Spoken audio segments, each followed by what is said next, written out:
They say the best things come from the worst shit. Over to this story, man, because this is, a young man that we've been covering extensively, but, over the last 2 years, but definitely this situation when he was incarcerated.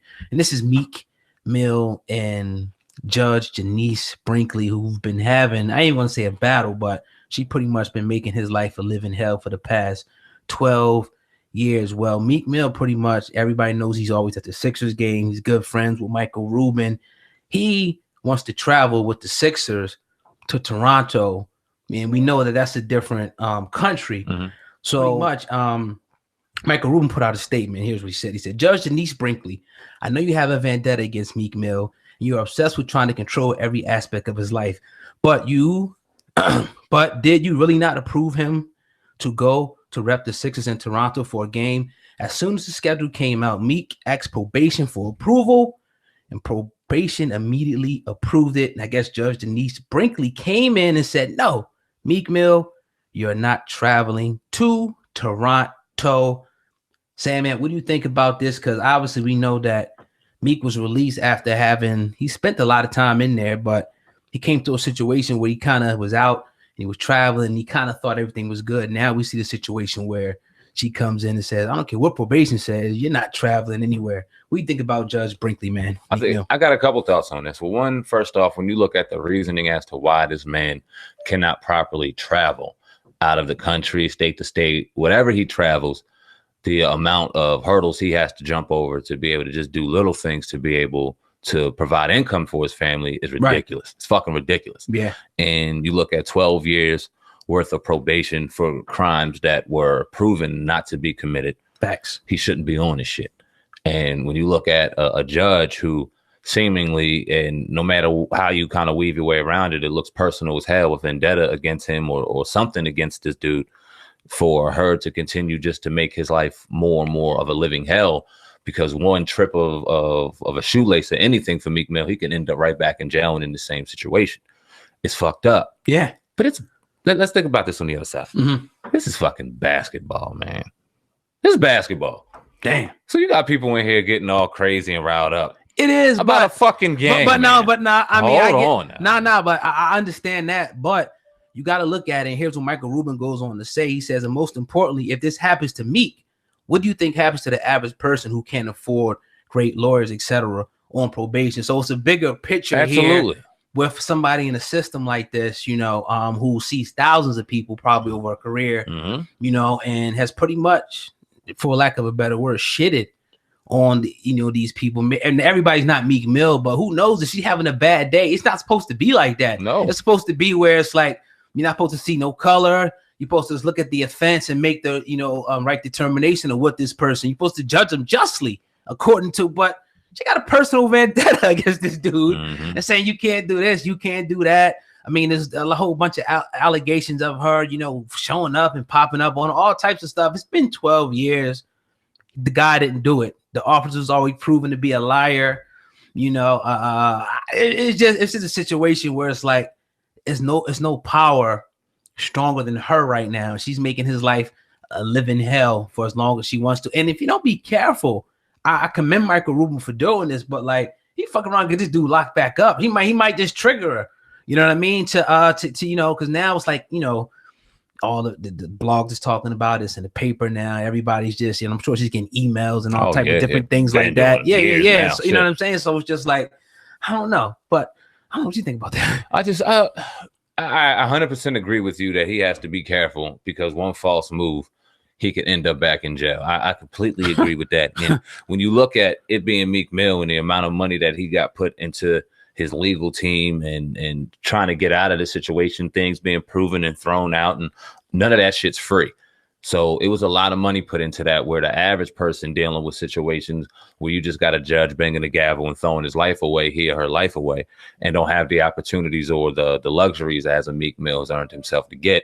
It's disgusting and it's terrible, and it happens to inner city after inner city after inner city throughout this country.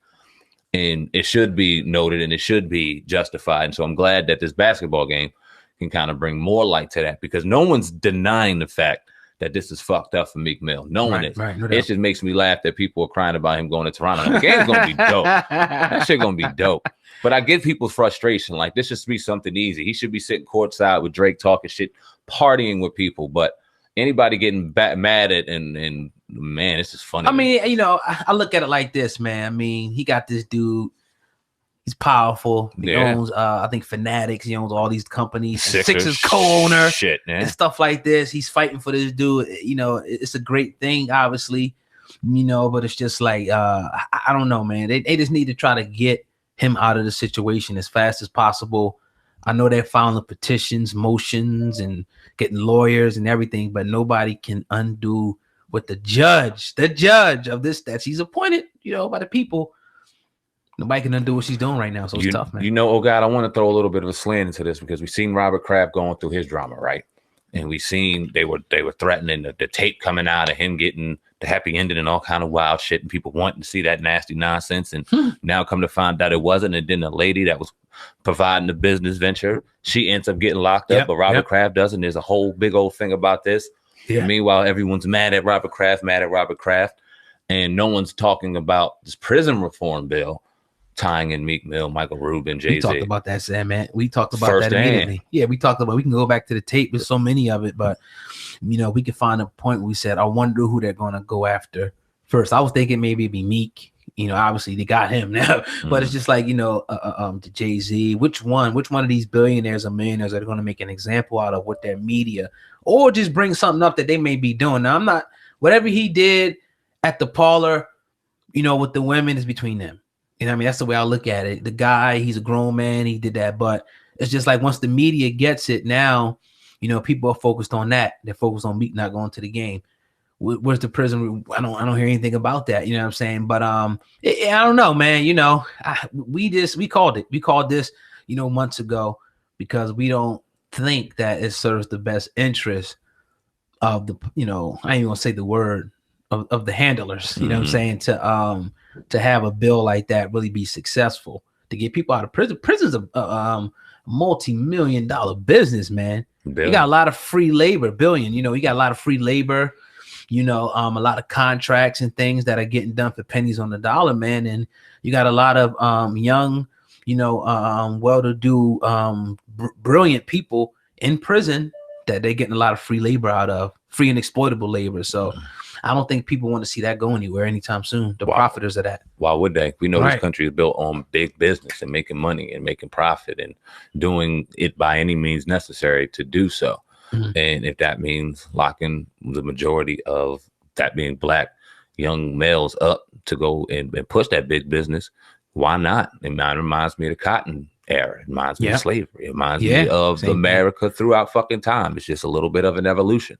And the difference is between those days and now is we have a lot more control because they throw it right in our face, but it's this invisible fence up that we're afraid to cross because of discipline or this or that. We can get into the fucking stereotypes of the reasoning. And that might even be more, you know, sorry to cut you off. No, you're good. Even more of a challenge than a physical fence being up. You just gotta just get over that and go. But like if you having something mental, it's like, man, you know, when you got something mental, it's hard to kind of shake that thing. It is. You know what I mean? And and I hate to be this preacher always because I've been talking about this the last couple of podcasts, but it starts with the diet. And I have to bring it up because in our inner cities, they don't have the proper nutrition to even starting young and starting with the mothers and things like that. The nutrition is terrible. And then they don't have avenues for the places to get proper produce and things like that. And then you talk about diabetes. You go and where I go work out at the gym, you got the trampoline place, and then you got a dialysis center. Where the mall is shutting down, the dialysis center is being built. Now, dialysis center, great. They're helping out people with kidney disease. But how many fucking people got kidney disease for there to be centers being popped up everywhere? Now, that's in different counties. That means business is being conducted here. So it starts with the diet. And a lot of our people, and I'm seeing a lot of people even, they're putting up fraud videos of Dr. Sabi and things like that. You sent me a very, very great video by a very intelligent brother. And I'm starting to see that kind of piggyback and grab some steam. And it makes me laugh because you can think what you want, but it's put it in context. You can think what you want. Now you can whether you agree with some of his notions, whether you can prove him being this or that or this or that. it really bothers me when you have people call this man or call any person a fraud without there being proper, or without there being nothing done behind that. Now, we've came on this platform and called people fraudulent. We have, but we've also backed that up with legitimate evidence. We've also put feeling behind that, and we've also practiced everything that we preached. That being said, when you see a lot of people criticize Dr. Sebi in particular, you have people throwing in this notion to certain things, but not identifying or not addressing the truth.